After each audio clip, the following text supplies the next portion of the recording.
Commuting the death sentence awarded to 15 convicts to life imprisonment, the Supreme Court has ruled in a landmark verdict that unexplained, unreasonable and exorbitant delay in executing the death sentence of a convict on death row is ground for commutation.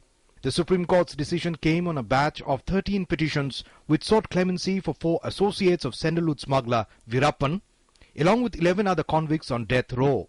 Delay by the President is the basis for commutation, correct?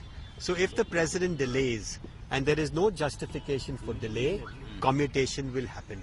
It's a revolutionary change. I must say, Chief Justice of India has put his footprint on the law in India.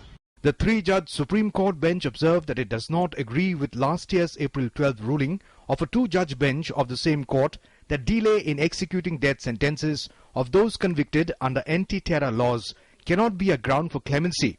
Tuesday's judgment says that the same yardstick of inordinate, unexplained delay and lack of mental fitness of a death row convict also constitutes grounds for commutation. The guidelines issued by the Supreme Court for disposal of mercy petitions and execution of death sentence are: solitary or single cell confinement before rejection of mercy plea by the President is unconstitutional.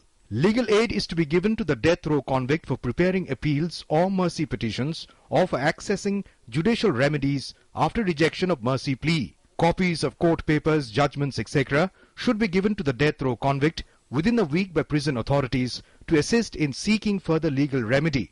The Home Ministry needs to send its recommendation to the President within a reasonable and rational time on a mercy plea. It has to send periodical reminders to the President's office if the plea remains pending. The rejection of the mercy petition has to be communicated to the convict and his family forthwith in writing. Death convicts are entitled to receive a copy of the rejection of the mercy plea by the President and the Governor. There should be a minimum of 14 days between the receipt of communication, rejecting the mercy petition and the execution. Physically or mentally unfit death row convicts should not be executed. It's necessary for prison authorities to allow a final meeting between the prisoner and his family and friends before execution. And lastly, post-mortem on the executed has been made obligatory.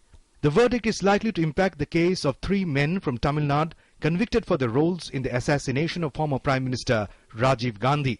Their mercy plea was filed 11 years ago with the President's office but was rejected in 2011. Not just that, the judgment could help Devendrapal Singh Bhullar, convicted of triggering a bomb blast in Delhi in 1993 and killing 9 people. His family has said he's mentally ill.